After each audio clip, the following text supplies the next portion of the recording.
I tried my hardest not to watch it because I wanted to wait till I saw it in theaters.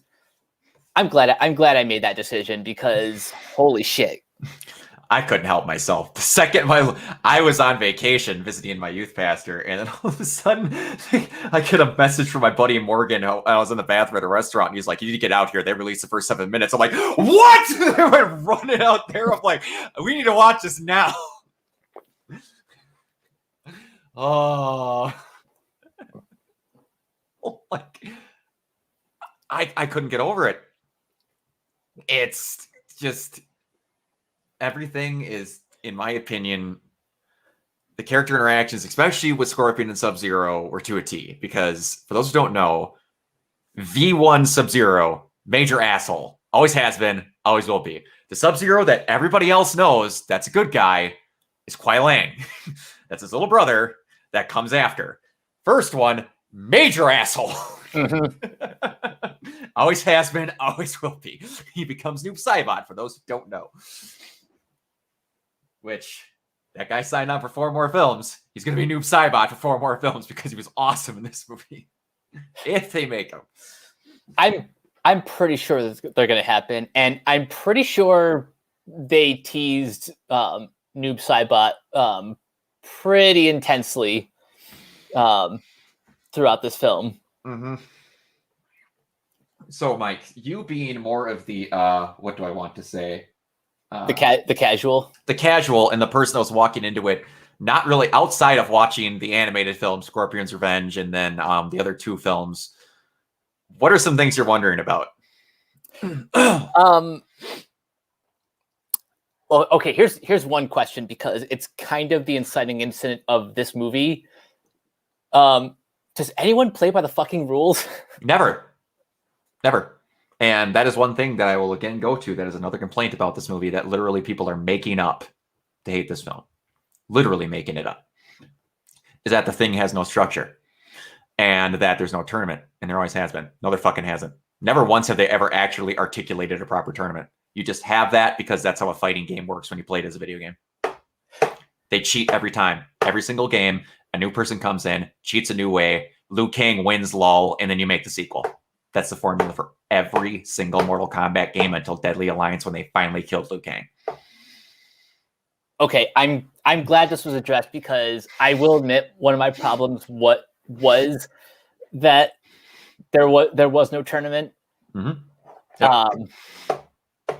However, they clearly made up for that in the way they structured the third act, which was everyone gets basically everyone gets a dance partner, and they do, and they come as close to making it as a tournament as they can.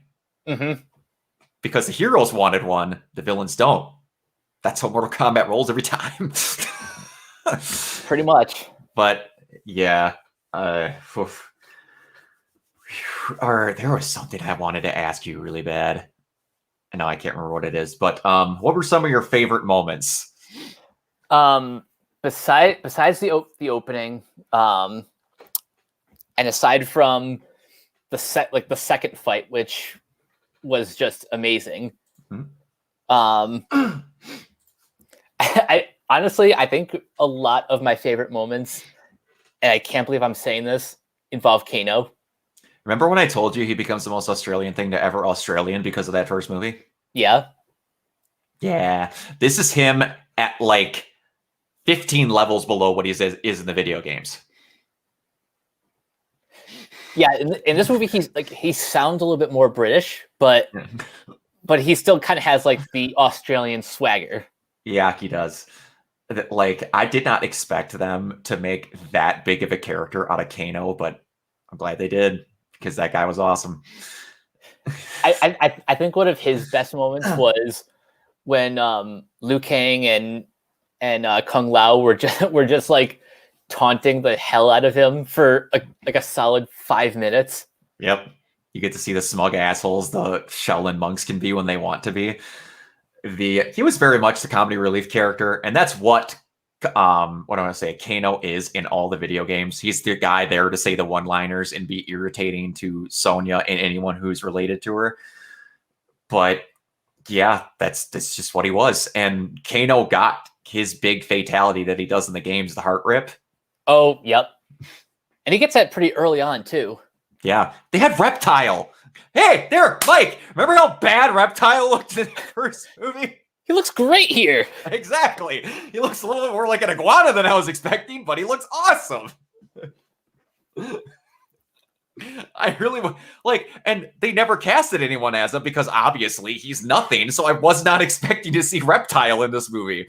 So that was a really cool surprise. When he first popped up, like I saw him, like, you know, his invisible outline, and then, you know, he shows up at the bar. I'm like, Reptile? Yeah, they said how did Shang Tsung describe him? It was something, the stealthy whatever. They say like his technical name or his race's name, because he is from a race of like underlings that are from a certain whatever that I can't exactly remember, that I think Shao Kahn or Shang Tsung like rescued. Every single character has their own giant backstory after a while. Like starting in Deadly Alliance, they started really dropping a lot of like hardcore lore details. But yeah.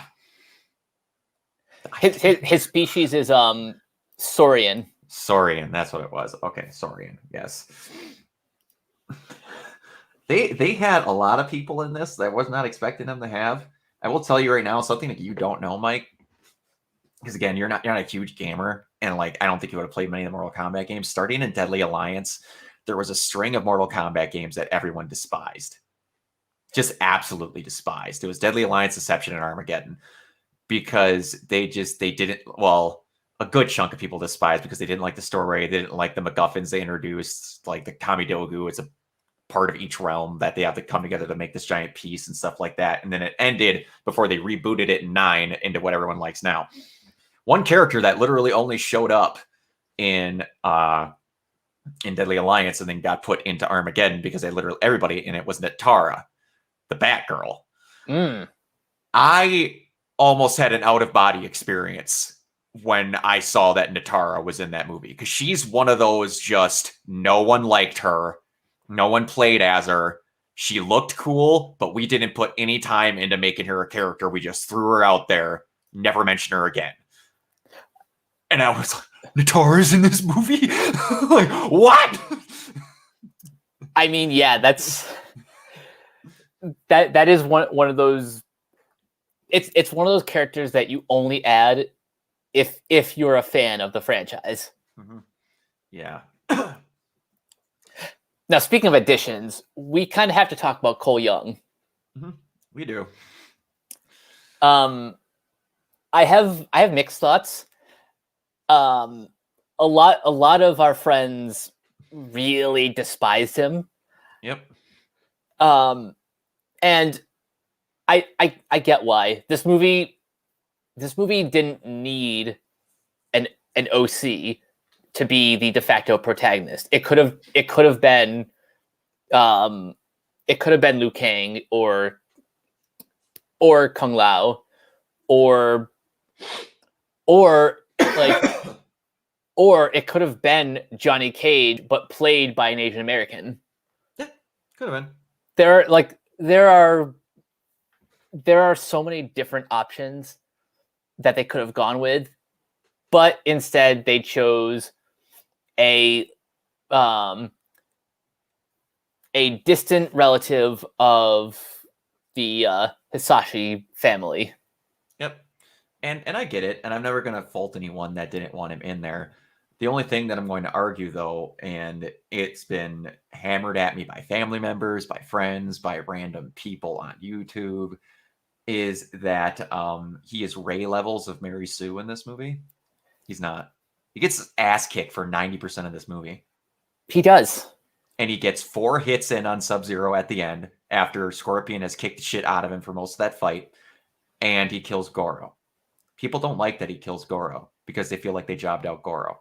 Goro beat the ever-living fuck out of Cole Young for 90% of that fight. He gets his Arcana, which is whatever, the thing they made up to excuse the powers that these people have. And then Cole, an actual skilled fighter, beats him. People are bitching that Goro was better handled in the first movie. Goro lost the fight in 30 seconds to Johnny Cage after he got punched in the nuts and pushed off a cliff. which doesn't happen in the games. Nope. He gets beat by Liu Kang in an actual fight. This is what I'm getting back to about the rant that I'm going to get over with, because I cannot motherfucking stand people and their level of just nothing's ever good enough. Ever. Ever. Ever.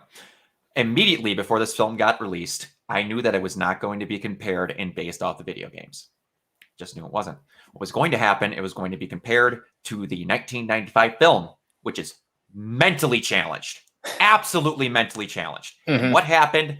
Exactly that. People were pissed because there's no rock music in it. Mortal Kombat never had rock music unless it was inside that film.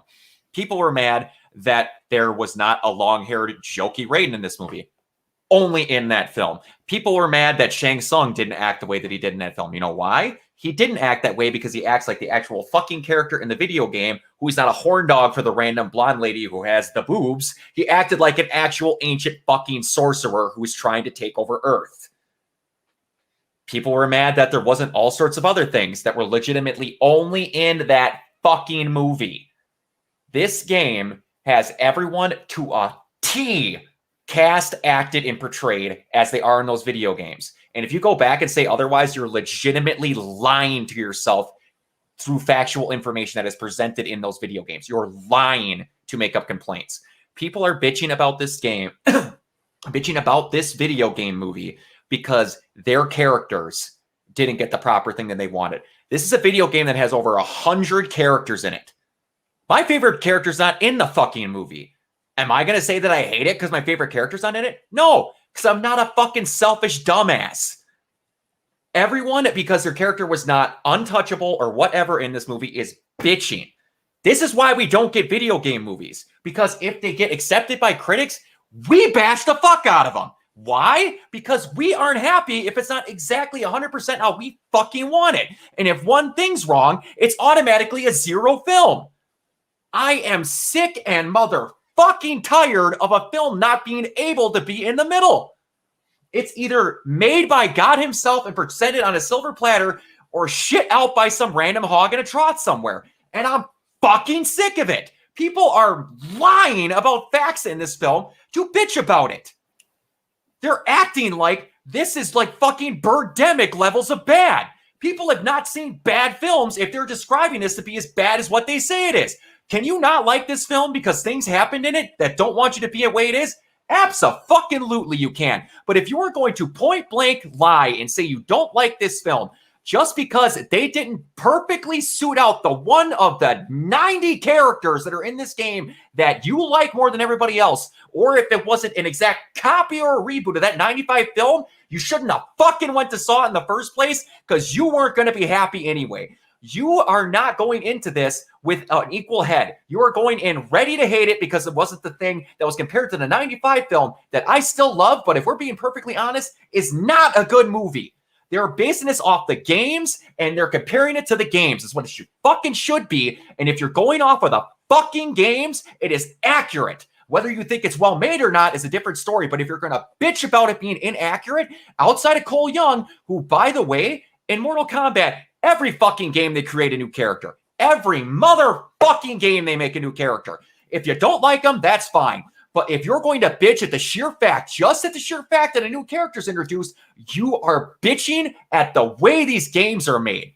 Don't like them because you don't like them, but don't bitch for the sheer fact that a new character's in it. Rant is done. We'll go through the rest of it. Holy shit, I had to get that off my chest because otherwise I was going to explode. Okay. Cole Young. Do I think that they needed him in this movie? No.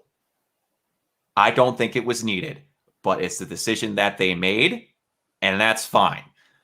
Now, do I think that they could have better served with their characters? I will complete with other people on that. I will not say this movie is perfect, and I do think that Cole Young was not needed. Do I think it was dumb? No, because I get what they were going for. And to be perfectly honest, if we're going by Mortal Kombat characters, he's possibly one of the most underpowered Mortal Kombat characters in the history of the entire series. He has armor that absorbs damage and redistributes it. So therefore, if he gets in a fight and no one hits him, he's no more powerful than what he is normally. Okay, that makes a lot of sense. He's one of the most weak characters ever introduced into the entire series, and people are calling him a Mary Sue because he killed Goro, who gets killed every time in the first Mortal Kombat, and got 4 hits in on Sub-Zero, and saying that he won the fight for Scorpion, he didn't. Sub-Zero was getting his ass kicked that whole fight, and Cole hit him like 4 times. And he assisted in the fatality that Scorpion was already setting up. Now, you and me can both agree that he probably wasn't needed. And I get that. I agree with you that he was not needed. I completely agree. Absolutely, completely agree. Was not needed. Now, how they handle him going forward, if they keep giving him more powers, that will change my opinion on what people calling him a Mary Sue, because currently he is not even remotely close. So we will see. But if people want to talk about bad OCs being put in, you should go play them PS2 games, because there's a lot of just dreck that's in there. Absolute dreck. Actually, let me ask you. Speaking of Mary Sue's, are there any characters who would have been a worse Mary Sue from maybe from one of those PS2 games? Taven. I can't think of what her name is, but she's actually shown in one of the walls in Raiden's temple. It's the girl that has that veil over her face. I can't think of what her name is, but her and her husband. Hold on, I'm gonna have to look this up, or I'm gonna get the information wrong.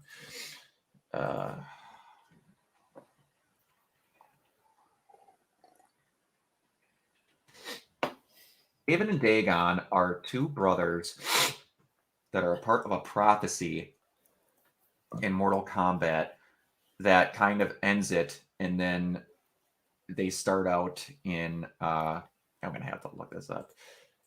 Taven Mortal Kombat. Or actually, another one would have been Shujinko. In Mortal Kombat, there's a bunch when they started doing things called Conquest Mode. There was a character called Shujinko who all through the entire game is tricked by a person called Onaga, the Dragon King, into collecting these things called Kamidogu.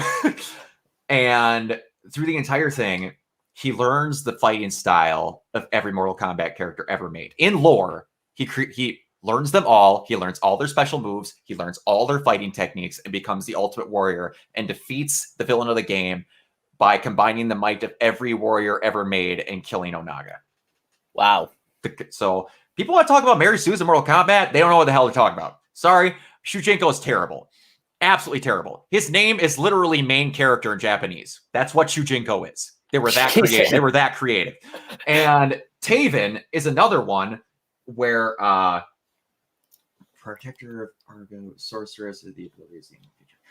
Delia, I think. But anyway, Taven is the son of these 2 big people in Edenia that are basically some of the most powerful people in the setters of how Mortal Kombat happens ever. Him and his brother Dagon go through and kill all these people, never even get opposed by all these Mortal Kombat characters. They kill Scorpion, anybody that comes into contact with him, he just wrecks. Why? Because he's important. Never say why, he just is. And yeah, they would have been 100 times worse. That's why people hate those games, because of those type of characters, because they had to put up with them to play the Conquest Mode, which you didn't have in those games. You just had an arcade mode. Okay, I'm glad we cleared this up, because I would have I would have been miserable just reading nothing but Cole Young as a Mary Sue for like the next couple weeks. It's not. And you want to know what the worst part is? A lot of it is, and I'm not saying it's everybody, but everyone's like, I'm the biggest fan of and I'm not either. I'm not. I just only played a good chunk of those games for a while because my parents were poor and I didn't have a lot of money. So I had to pay the 6 games that I had. Everyone's just like, I'm the biggest fan of Mortal Kombat, and I know everything could hit do it. Oh my gosh, because Cole's in here. He's this guy that does the thing because he killed Goro. He's more powerful than her. You want to know something that's really dumb, Mike? Every character is Mary Sue in Mortal Kombat. Every character. Legitimately. because it's a fighting game, Because it's a and fighting. they all have their abilities. Well, they all have their abilities, yes, but we get a mini Mortal Kombat movie every single time a Mortal Kombat game comes out. You want to know who's going to lose? You're not playing. You're not playing as them. That makes sense. If you're not playing as them, they become wet tissue paper. Johnny Cage, in the beginning of Mortal Kombat X, while he is protecting 3 people on a crashing helicopter, single-handedly, without any assistance, kicks the ever-living shit out of Scorpion and Sub-Zero by himself. And he's just literally an actor. And he's an actor. And at this point, he didn't even have his special shadow powers that he has in the games. Just regular Joe Schmo, Johnny Cage, kicks the shit out of Scorpion and Sub-Zero. The literal faces of Mortal Kombat. Why? Because you're not playing as them. Mary Sue is the name of Mortal Kombat, depending on who they want to win. That's why when that got brought up by all tons of people, just like, y'all don't know what series you're talking about. You don't. Who's the original Mary Sue? Liu fucking Kang. Okay, yeah, fair enough. Okay, yeah. No matter who was there, good old Liu Kang beats him. Oh, okay. Going back to the movie proper. Yes, movie proper. Let's get on the movie. One thing I really liked about Liu Kang specifically is seeing his animality and not and it not looking like total garbage. You get to see him actually summon the dragon. They're like, we don't need to make Immortal Liu Kang a dragon. We'll just make him make a fire dragon because that's a lot cooler and it'll look a lot cooler. Like I have been waiting to see a proper representation of the dragon, and I saw it. It looks amazing, and just right. Yep, so good. You're damn right. It looked awesome. And Ludi Lin, I don't know who else it could have picked to be Liu Kang. He looked exactly like him. He spoke exactly like him. He was the perfect person to be him. It was awesome. Also, small thing before we get too far, because we're kind of jumping all around here. So let's kind of get into the movie here. In the beginning of the film, Jax comes in and he's looking for Cole, and he mentions that Cole's the guy who took the belt off of Eddie Tobias. I thought that was kind of cool because Tobias is one of the guys that co-created Mortal Kombat. Oh yeah, Eddie Tobias. Yep. Well, it's John Tobias. John Tobias and Ed Boon. And Ed Boon. So they created the 2 names technically. I guess I literally didn't catch that till right now. That it's Ed Boon and John. I literally didn't catch that till right now. That says something. Holy crap! But yeah. And also, I like that that's how they decided what Cole's powers are, because at the beginning of the movie they call him a human punching bag, and he literally gets more powerful if he takes a beating. You know, I gotta say the foreshadowing in this movie is a lot more clever than I realized. What are you? I thought you were about to say it's more better than the '95 film. I was like, what you wanted them to say? Use the armor that brings life. No. Yeah.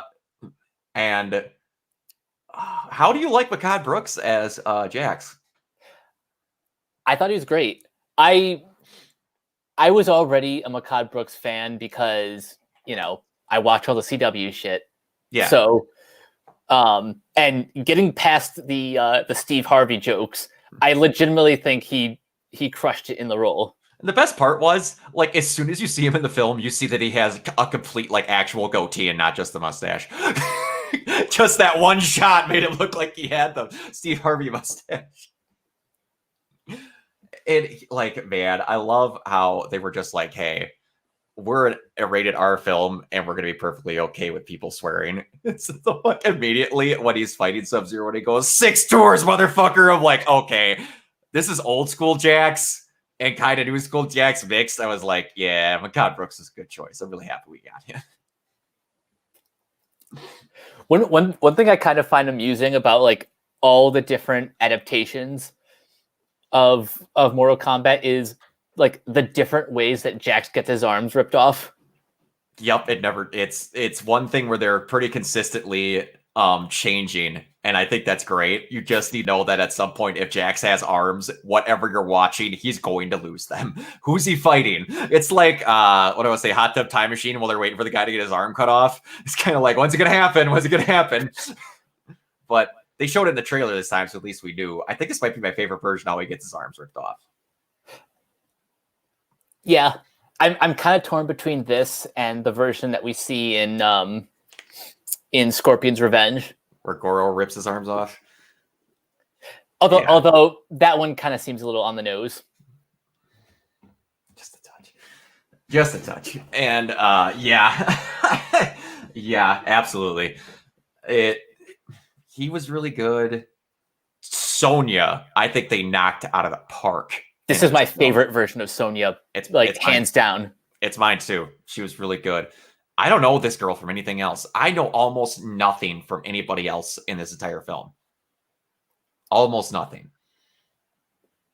And they were all great because they could actually, like, they picked people that they thought would fit the roles, and it did good. They didn't go for big Hollywood names. They did what they needed, give or take. They did that to save money. But I'm trying to think where else I would have known her. The actress's name is Jessica McNamee, and I think she had like a small role in Battle of the Sexes. I didn't see that. But other than that, she's basically basically a nobody. Yeah. Which, hey, they were going to have auditions and they were going to keep it low, but like, it's one of these things where I can't remember who exactly said it, but there's some times where I appreciate where you get a nobody and I just look at them and I'm like, that's Sonya. And I'm not like, that's Tom Cruise. It's kind of nice to have that every now and then where you just see them as them. I agree. Yeah. Before we get too much of the actual plot points, who out of the new characters that were introduced did you like the most? I'm trying to think of the names of. If you can't think of the names, just describe the character. I'll know what you're talking about. It was cool seeing Melina. What, Melina? Remember Melina in Annihilation? Random girl in pink with size.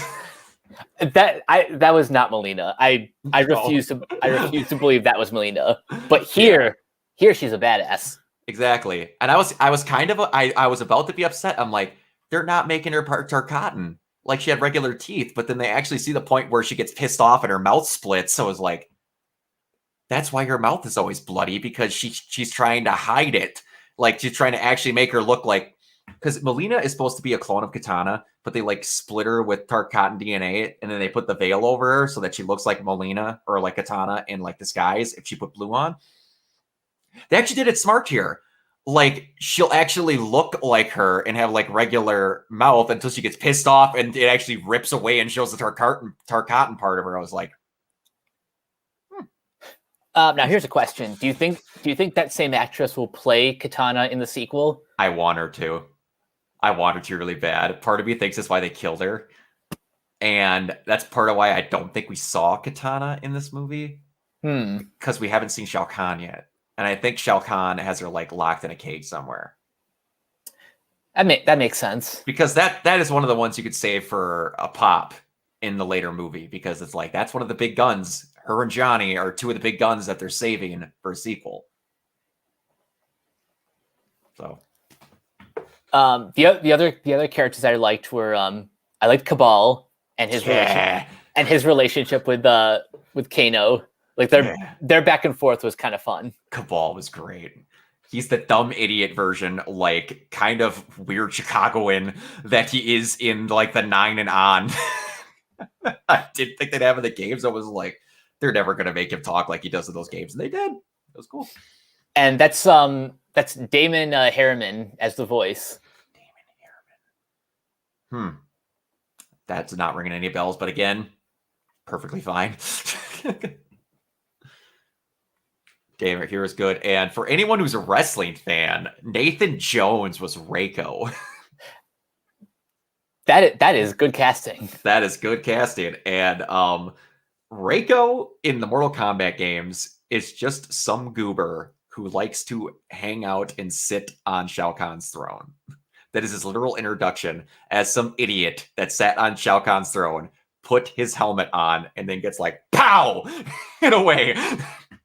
Because he secretly wants to take over for Shao Kahn, but he's not good enough to do it. But like later on, they big him up to like there's Reiko Accords in Outworld that people have to listen to. But I was like, loser, you made into a big guy, but it's whatever. Reiko is like they beefed him up for what they needed him to be in this film, and that's all he needed to be. So I was happy with that. The man, I think my favorite casting in this movie, honestly, was Kung Lao. It sucks that he's gone. They had to kill somebody, but I wish they would have had the balls to kill Liu Kang.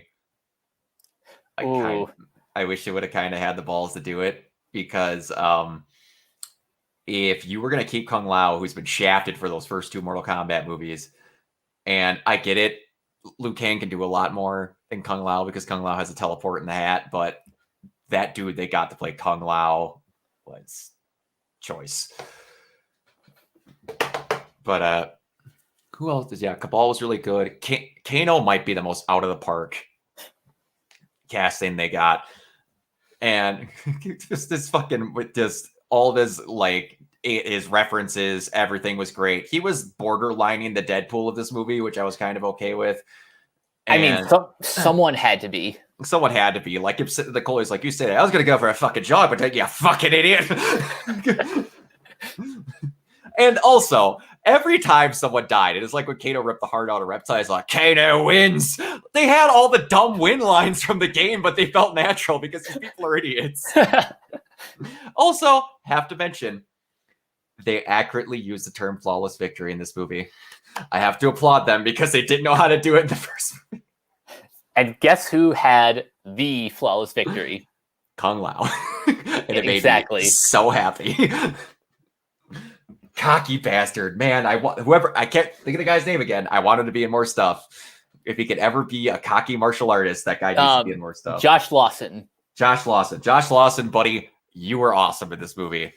Oh boy! And yeah, on Wikipedia, next to his character's name, it says a loudmouth Australian redneck. It works. It works. It really does. It's like, he shot a fucking fireball off his head. How do I learn that? Am I gonna get superpowers? Now, how'd you feel about Lord Raiden in this version? That's what Raiden is. Yep. That's and you know what? They had a little bit of Lambert in there toward the end. I thought you weren't supposed to interfere. He just laughs slightly because he's like, we wanted to interfere the whole time, but he's kind of just like, Shang Tsung did, and I just did it more cleverly. Raiden was good. He's a lot younger than what they normally portray Raiden to be. Which he's younger and he's a little bit more of a hard ass. Yeah, exactly. Which Raiden in the games, he's kind of like stern, but it's just kind of like in the later games, it's like, why isn't anyone listening to me? Kind of thing. But yeah, he's more of a hard ass. And that's honestly, if you're going to be a god. Also, Kano calls him Gandalf, and that kind of made me chuckle. Oh, absolutely. It was perfect. That's why I want like, part of me thinks that for like, they obviously show that Kano didn't get like magic smoke dusted away. And he gets stabbed. Like, you obviously know that Kano has that eye plate. He gets scarred by reptiles. So everyone's like, yeah, he's gonna get the eye plate. And then all of a sudden he gets stabbed in the eye by Sonya in the exact same fucking eye. Mm-hmm. So I have a feeling that like they saved Cabal from borderline dead in the video games, and that's why he ends up in that thing. Like in a lot of video games, he gets taken out by some extermination squad. Like one of them, he gets roasted alive by Shiva. And I have a feeling that they're going to somehow bring Kano back to life and then have him have the eye plate, because no one can't say that they didn't like Kano in this movie. people that hated this movie love Kano. It's true. Yeah.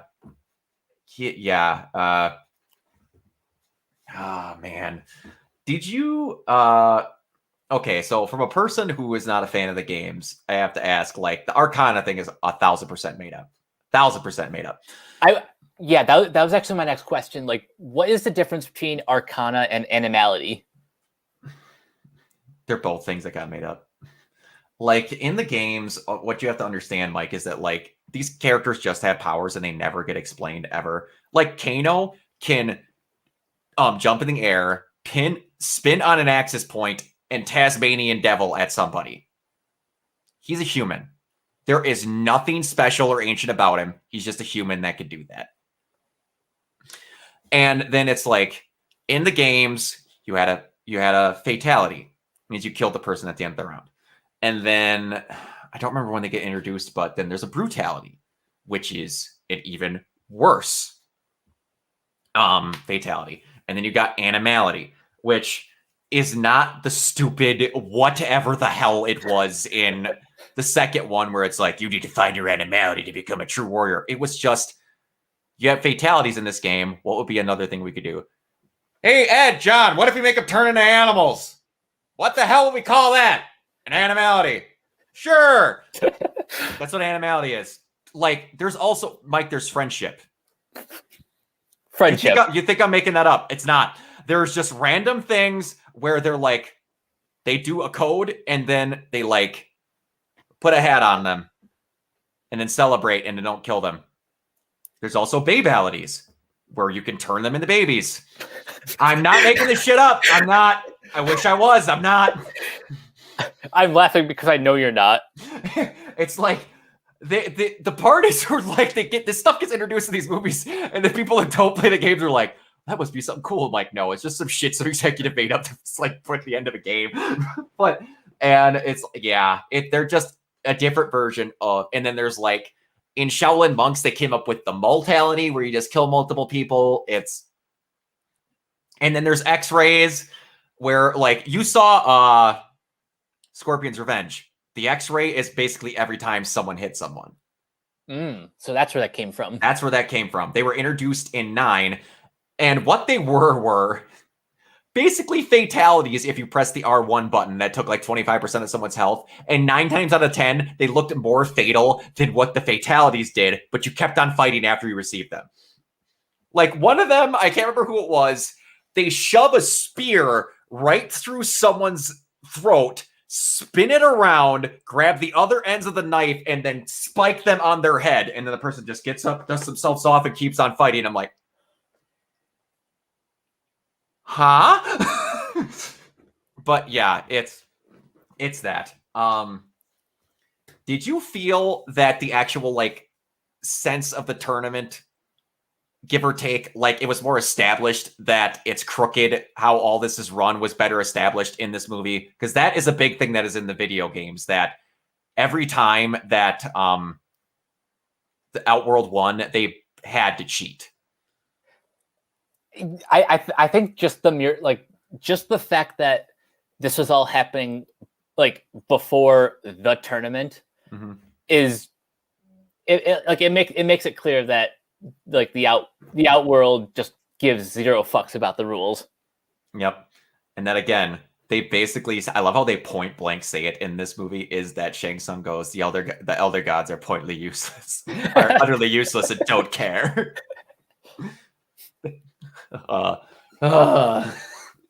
Like finally someone said it.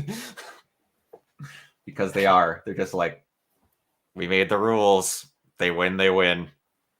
I think one thing I love about this movie that I imagine people who didn't like it just completely despise was the fact that although like the character arcs are taken seriously, specific lines of dialogue are thrown in like that to make fun of the franchise. And it's kind of glorious. It's kind of glorious. I love the fact that someone fucking brought up that Kombat spelled wrong. Of course it was going to be Cole. It was going to be Cole, exactly. It's like, you're making this stuff up. Look, they even spelled it wrong. That is one thing that's also inside it, like inside the games, Mike. Classic is spelled with a K. Everything. Everything except for some people's names. Like Johnny Cage is spelled with a C. There's very finite circumstances where they don't use a K. But if it's just a word that's not in someone's name, it is automatically spelled with a K if it starts with a K. I don't know why that ever started, but it's on the first game and it went all the way through. And the best part is, in one of the demos that they played on a stage at like an E3 or something, they spelt it correctly, like with a C, and then Ed Boon's like, "We're gonna fix that later. Don't worry about it." Yeah. Just take out the fact here. I'm gonna propose something at you. And in Mortal Kombat X, there's a character named Takeshi Takeda that you're probably going to hear about if you look too much into people bitching about Cole, who is Kenshi, who is like the one golden child out of all those PS2 games that everyone loves. He's a blind swordsman that is telepathic that got like tricked by Shang Tsung, who that's why he got blinded, is when he found this like possessed sword. He's a really good character. He has a son, and then he leaves him with Scorpion to get trained. And then he learns all the way of the Shirai Ryu and basically becomes a meld of Kenshi and Scorpion. So, like, people were very upset that they just like that. Someone I'm personal friends with on Facebook said that Cole is Tesco brand Takeshi Takeda. And would you have been more okay if they would have, like, I don't even know if you would have known if he was an OC or not. Like, if they would have had Takeshi in there somehow, if he was an original character from a game versus Cole being in there? Honestly, like what you just described, like it would honestly take like just one more pass at the script to just make Cole a watered down version of that character. Mm-hmm. Yeah, it was. Yeah, and it's what they got to do to each their own. We're gonna see how they do the next film based on how.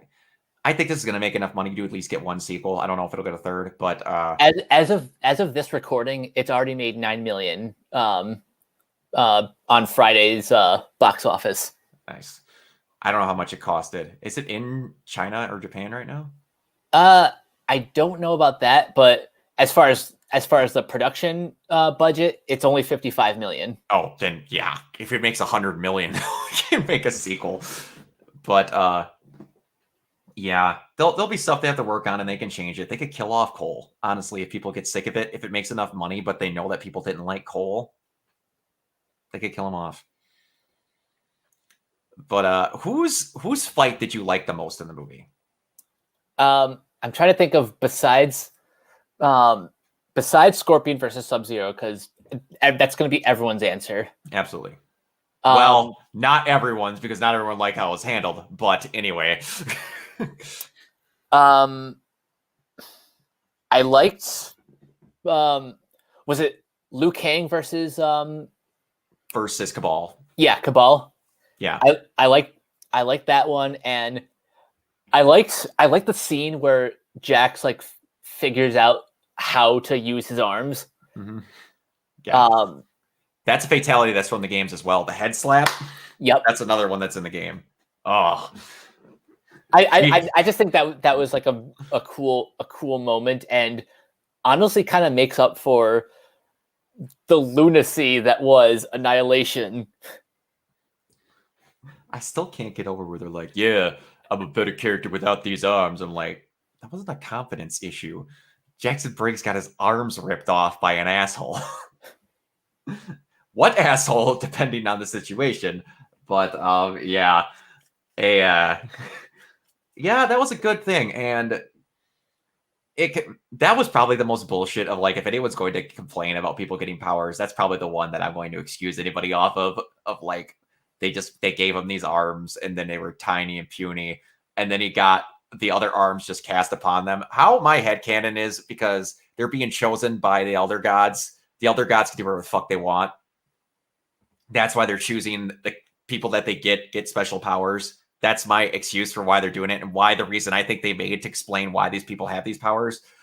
But yeah, the one, if anyone's going to bitch about it, is probably going to be Jax's arms, but I do like how he gets them and he just beats the fuck out of Reiko. Yeah, these motherfuckers work. That was good. Okay, now speaking about the chosen ones, it's pretty obvious that the tattoos is like the dragon tattoo is like original to this film, right? Yep, absolutely.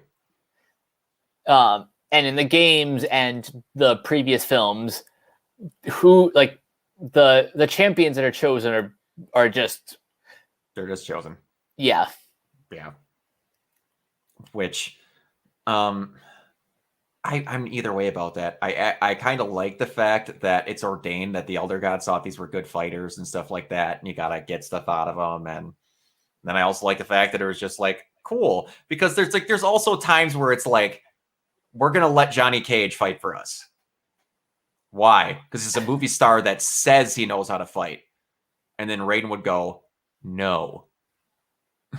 Like, there's points where you have to come up with a reason why this Thunder God is going to go, we are one fight away from losing, and we're going to let Ninja Mime fight?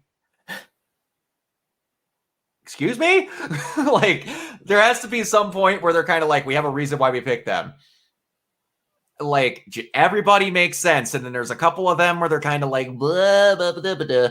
Like, in this instance, Cole makes more sense than Johnny. Yeah. Okay, that's actually a good that's actually a good justification for Cole as the protagonist, because like I said, unless you race bend Johnny like to be an Asian American, sort of more like a Bruce Lee / Jackie Chan than like, I don't know, Van Damme. Mm-hmm. Yeah, no, I think I'm understanding more like why Cole was chosen. Yeah, but one of the things I thought I wasn't going to like about the tattoos was that, wait, why the hell does Sonya not have one? She's like the best fighter out of all of them. Yeah, I didn't get that at first either. But the fact she got to kill Kano and take his, I thought was pretty cool. And like that's what like redeemed it. Yep. Yeah. And again, the last thing about Cole, I swear to God, there was a person that came up with a fan theory that I thought was going to come true, is that they thought that Cole was a fighter that was gonna, like, when the movie came out, was a fighter that they thought was going to try to get into acting. And his stage name was going to be Johnny Cage. I was like, I would have been okay with that, honestly. I wouldn't have been against it. I honestly thought, like, until the movie came out and people said like, no, Johnny Cage is in the movie, I swear up until the last minute I'm like, wait, this is how they get Johnny Cage in the movie. Yeah, but now he's going to be a big deal in the second one, and I get it. They didn't want to whitewash another Mortal Kombat movie. I get it. I 100% get it. That is one thing that does not need to be done, because in this video game, they should have the basically mostly Asian American cast that it has. So saving Johnny was a good call, but yeah, that one I would have been very okay with. What? I'm trying to think of more exact things to talk about this. Like, what is something outside, like, that you genuinely didn't like? Genuinely just did not like? Honestly, it's not necessarily a problem specific with this movie. I even brought this up in my Letterboxd review. Every single Mortal Kombat movie does at least one thing right. In 95, it was like the final battle between Liu Kang and Shang Tsung. Shang Tsung. I can never remember that name. I was having this discussion with my buddy earlier. Mortal Kombat was discussed with just obsessed with S names. Shao Kahn, Shang Tsung, Shinnok. They like, I'm like, you're asking people to be confused, but go ahead. Okay. So Mortal Kombat 95 had Shang Tsung versus Liu Kang. Yep. Annihilation had a better Raiden. Well, yes. a better everyone except for Johnny Cage. Yes. And more action, and some of the best bad dialogue ever. Oh yeah. Like And you will die. who is the one who played Shao Kahn? Brian Brian Thompson? something like that. Brian something. I I cannot get it is glorious. I cannot get that out of my head ever since I saw it. Yeah. So there's that. Scorpion's Revenge probably has the best.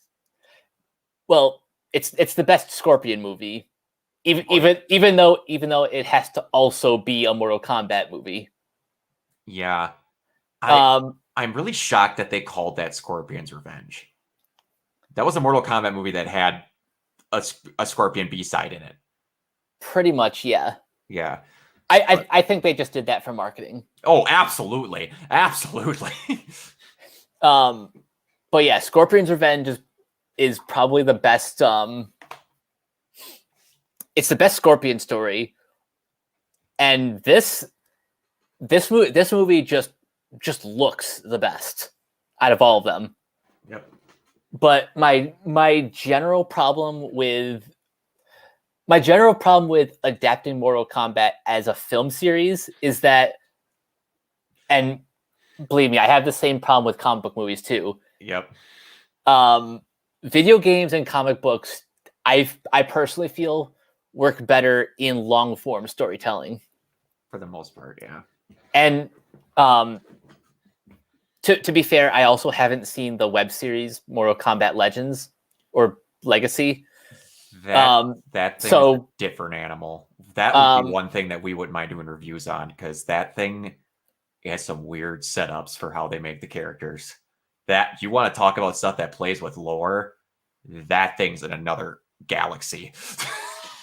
We'll probably cover it someday if I can find the damn thing. Yeah. But what I was saying is, in my opinion, the perfect Mortal Kombat adaptation would be, and I'm saying this because Invincible on Amazon Prime does a damn good job of this. Like a 10-episode animated series where like each episode is like a round in the tournament. Could do that. I would like it to be more, I know this is nitpicking, I'd like it to be more versed in the anime end of the animation versus purely like American style animated, because I think it would fit the aesthetic better, but same way. No, I agree with you. And the studio behind Scorpion's Revenge, Studio Mir, is a Korean animation house, and you know they've done work on Legends of Korra, Voltron, Kipo and the Age of Wonder Beasts. They're like, that style would work perfectly for this franchise. Oh yeah. Yeah, it would. The only thing I would say is that if they did it, we just need to cool down on the X-rays a touch. Yeah, I'll admit the X-rays got a little excessive in that movie. Yeah, just a tad. Like every now and then was fine, but every time that you spike someone, it doesn't need it. I will admit, I think they could have spruced up the training session in the middle. Like they could have had a few more moments, like at the dinner table when they just like pissed off Kano. That I thought was a really good way to get the like spirit out of him. And like they weren't going to get it with Jax because obviously they had his moment was good. I wish they could have, that middle section could use some rejiggering a little bit. I like the idea of it again, because that's when we're getting Kung Lao. If we were only going to get Kung Lao in that thing, you make sure Kung Lao's doing it. But yeah, it's that could have been also like a lore dump, and I would have been okay. They could have just talked about stuff if they weren't going to have a lot. But it's. I mean, that's just the other problem I have with adapting Mortal Kombat as a movie, because there is just so much lore. More than people realize. So one thing I kind of respected about like the production of this movie is apparently on set, the director Simon McCoy, he like banned anyone from talking about sequels. He basically said like, we're focusing on this movie. Good. I appreciate that, because the only setup they had is that Cole's going to Hollywood, which is fine, because if they don't do anything past that, that's still an okay thing. And that's how these movies should, like, I get in the MCU, they sprinkle the crap because they've got, not everyone has Kevin Feige, and not everyone needs that. If you want to make a good movie, you should be focused on the one you're making. I respect the ever living hell out of that. I did not know that, but I respect that. Now, whether or not people like agree that that's how the film comes off is completely subjective. But I just kind of respect that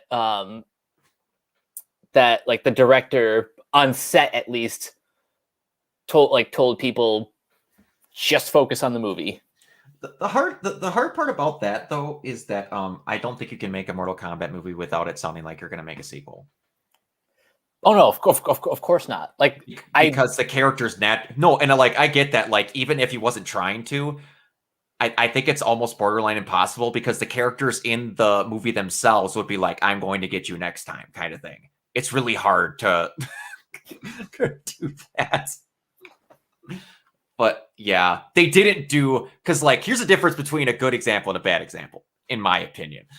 This one was like, "Hey, we're gonna go to Hollywood. Cool. If it happens, it happens." End of Mortal Kombat in 95. Shao Kahn is just in the air with an open portal going, "We will decide this in Mortal Kombat." And then our fighters are like, "All right, let's go." It's like, I wonder if they're going to make a sequel, guys. Oh, yeah. That's,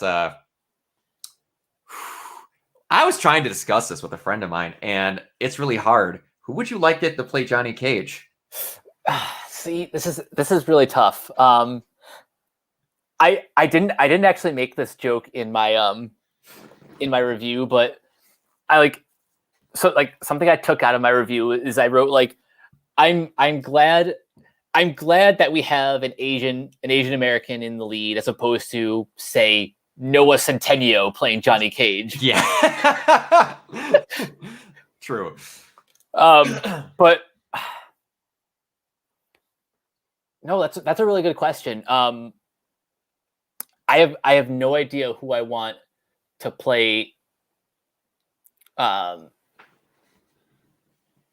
could give you the answer if they were going for big names, who I think would be the literal definition of the perfect Johnny Cage. The problem is, I don't think that they're obviously not going for big names. They want people that could do the fight scenes, that know their shit, and can escape into the roles instead of you looking at them. If this was a different Mortal Kombat movie where they were going for, we're going to put big names in every one of those, and then we're going to have stunt doubles do their part, they would have Chris Pratt as Johnny Cage. Yeah, I mean, he kind of fits the role, or like Channing Tatum. Yeah, it's like, easy targets. Yeah, the lovable douchebag. Like that's what they do to a T. I have a question though. How old is Johnny Cage? In the movies, he's regularly in like his 30s, or in the games, I should say. Okay. Unless you play like X or something where he has a daughter that grows up, which Cassie's never going to be in these movies, and that just breaks my heart. Like the oldest I think he's ever been in is like his 50s, because he has a daughter that's 18.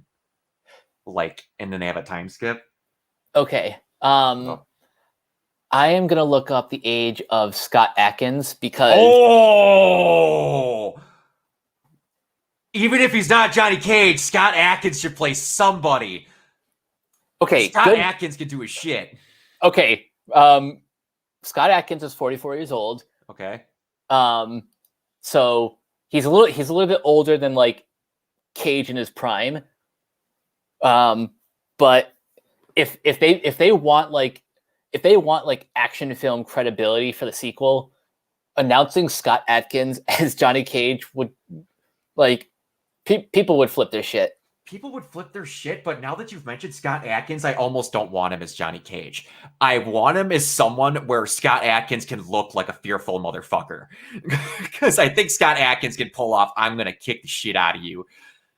Oh, if they don't use Scott Adkins in one of these films, he's perfect. Even if he's not Johnny, he's perfect for these because he's a person that you can let escape into this stuff. He was in like Doctor Strange for like 5 minutes. People forget that, but he was just one of the random goons that Doctor Strange fights in the Sanctum Sanctorium. Oh man. I will probably ask people on Twitter like who they want to play Johnny Cage. And keep in mind when you ask it that it's like these level of actors, not the regular big thing, because that's not what they're gonna get. Yeah. Two basic requirements are A, he's got to be at least like no older than mid-30s, assuming they want to make like 7 more of these. Absolutely. That's another thing. they have to be able to get their body through putting these. Like, yeah. So criteria number 1, they need to be like no older than mid-30s. And criteria number 2, he can be white, he could be Caucasian, or he can be a person of color, but he has to be a fighter. He has to be a fighter. Absolutely. I'm one of those people that also I get in this to a lot with people. If the color of the skin of the person does not affect who that person is, I don't give a rat's ass. I don't. Like I'm the same way. They're like the only exceptions are like you can't have a white actor play Black Panther or exactly. Things like that. Exactly. Like when, you'll know this, even though it was in comic books, when they found out that a black person was going to play Wally West in The Flash, people lost their shit because, Wally West is white and has orange hair. I'm like, name one time in your entire life where you went and bought a comic book and went, all right, I can't wait to watch Wally West have orange hair in this panel. I just can't wait. Who, boy, he's white right there. Oh, it's my favorite. You didn't. You never did once in your life. This got people to going, they could do that, then we might as well just make a Martin Luther King movie where he's white. I'm like, you don't understand the statement you just said. You don't. That is the reason where, at heart, there's a little bit of racism in you. Just touch. Just a little bit. But yeah, cast however you want. You could make a black Johnny Cage. I wouldn't care. You could make an Asian Johnny Cage. You could make a freaking, what do I want to say, Indian Johnny Cage. It does not matter. Does not matter. Okay, I think I figured it out. Oh boy. If you're going to cast a non-white actor to play Johnny Cage, you get Iko Uwais from the Raid films. That's not bad. That's not bad. That is not bad. But also, that is another film where they should just be picking people out of for roles, period. Well, yes. A lot of them. The Raid, any like the John Wick films, anyone that they got in there. I just got a flashback in my head of fan art of someone of Keanu Reeves as Kenshi, and I fangasmed for a short second. They would never. You know what? That is one person who would actually go into the film for pretty cheap. I got a feeling. You think so? He would. And actually, you know who I would want to play Kenshi in these films, and you could get him. He's a really good dude, and he's played Kenshi before, is Dan Southworth.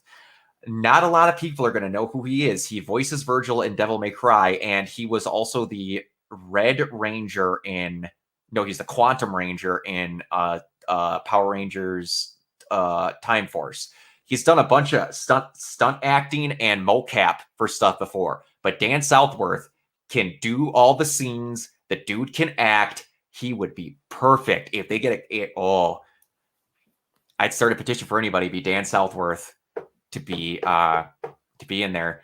And if you want some random goobers just to do fight scenes like those old Power Rangers cast, like Johnny Young Bosch, they get them for mocap in video games because they can pull off the stunts. Just saying. But yeah. Anyway. Thoughts on the movie as a whole, because we're over an hour and 10 minutes approaching now. I warned people that I would have a lot to say. Final thoughts on this film. It's a movie that you should see in theaters. Yes. I mean, if as long as you feel comfortable. But like if you're a fan of the Mortal Kombat games, or you just want to see like a relatively mid-sized budget, but a very bloody, gory action movie. This one did it for me. I dug the hell out of it. I have my reservations, but as a whole, I enjoyed watching the film. Yeah, and this to me is the best video game we've ever made, and I know that is a low bar, but this is to me is genuinely a good movie, video game or not, and that's one thing that I kind of want to stop have happening again with how I hate how people do stuff. Yeah, like, we keep moving the goalpost every time. We keep moving the goalpost, but also it's like it's good because it's a video game movie. Stop that. It's a movie. I need to stop doing that. People like that need to stop is like, yeah, it's a comic book movie, so I'm not going to watch it. Shut up. It's a movie that has comic book heroes in it. We need to stop sanctioning it like it's a different thing. It's not. It's just stop. Please stop that. Everyone just stop it. But yeah, I enjoyed it. Please go see it and don't judge it off things that it should not be judged off of. That's all I ask. All right, Mike, where is my mouse? First of all, holy crap. There it goes. All right, Mike, where can people find you? So you guys can find me on Twitter at Captain K42. Check out my quick thoughts on letterboxd.com/CoachK42. Find me in all the various Facebook groups, just at my name. You can check out Renegade Pop Culture on Facebook and Twitter at Ren Pop Culture. You can check out all of our podcasts on Anchor, Spotify, Apple, wherever. And everything can be found at renegadepopculture.com. Need an escape? So do we. Absolutely. That'll be everything. I keep forget to do it sometimes, so that's all the Renegade info right there. You can find me everywhere at Organoid Zero. I have been kind of slacking on doing streaming because I've been working a lot and I've been gone, but I will be getting back into it. So you'll mainly find me there and on this YouTube channel, obviously, but you're already watching it. So we will see you guys. What's the next movie that we would be reviewing even?